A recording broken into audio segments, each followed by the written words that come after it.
केंद्र सरकार ने 8वें वेतन आयोग को मंजूरी दे दी है। अब इससे लाखों कर्मचारियों और पेंशनर्स को उम्मीदें बढ़ गई हैं। अब क्या उम्मीदें हैं 8वें वेतन आयोग से, इसी पर बात करेंगे। बने रहिएगा इस वीडियो में अंत तक हमारे साथ। नमस्कार, मैं हूं आशीष त्रिपाठी और रिटायर्ड जस्टिस रंजना देसाई की अध्यक्षता में ये वेतन आयोग और पेंशन में संशोधन की सिफारिशें करेगा। सबसे बड़ी चर्चा फिटमेंट फैक्टर पर है, जो कर्मचारियों की सैलरी में 54% तक की बढ़ोतरी ला सकता है।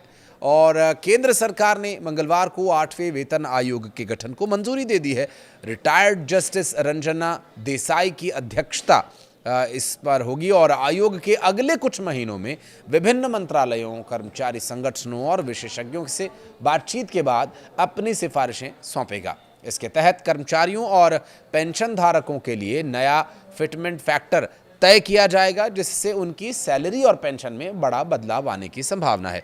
एक्सपर्ट्स के मुताबिक इस बार फिटमेंट फैक्टर जो 1.8 से लेकर 2.46 के बीच रह सकता है। और अगर 1.8 का फैक्टर लागू होता है तो केवल कर्मचारी एक जैसे कि चपरासी, सहायक आदि का एक बेसिक जो वेतन है 18,000 रुपये से बढ़कर के 32,400 रुपये हो जाएगा। हालांकि हर नए वेतन आयोग के लागू होने पर महंगाई भत्ता, यानी जिसे हम डीए कहते हैं, वो शून्य किया जाता है, जिससे वास्तविक बढ़ोतरी कुछ कम रहती है। मौजूदा वक्त में 58% डीए और एचआरए सहित लेवल 1 कर्मचारियों का कुल वेतन करीब 29,000 रुपये है, जो 1.8 फैक्टर पर लगभग 13% की वास्तविकता बढ़ोतरी देगा।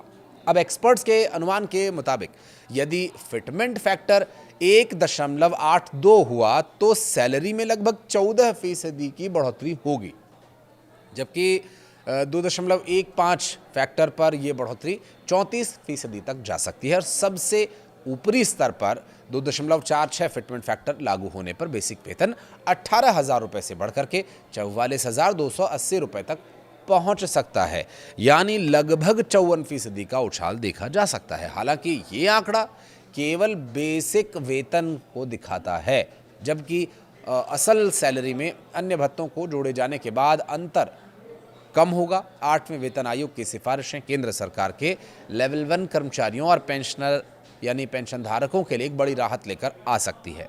इससे सरकारी दफ्तरों के सहायक, चपरासी, सपोर्ट स्टाफ को लंबे समय के बाद उल्लेखनीय वेतन बढ़ोतरी मिलेगी। विशेषज्ञों का मानना यह है कि आयोग की रिपोर्ट साल 2026 की शुरुआत तक सरकार को सौंपी जा सकती है। इसके बाद नए वेतनमान लागू होने की संभावना है। आने वाले महीनों में सरकार की ये घोषणा लाखों कर्मचारियों के लिए एक बड़ी खुशखबरी ला सकती है। 8वें वेतन आयोग से आपकी उम्मीदों और इस विषय को लेकर आपकी तरफ से दी जाने वाली प्रतिक्रियाओं का रहेगा इंतजार। ये कमेंट सेक्शन में आकर के आप अपनी प्रतिक्रिया दे सकते हैं। और वीडियो को यहाँ तक देखने के लिए बहुत धन्यवाद।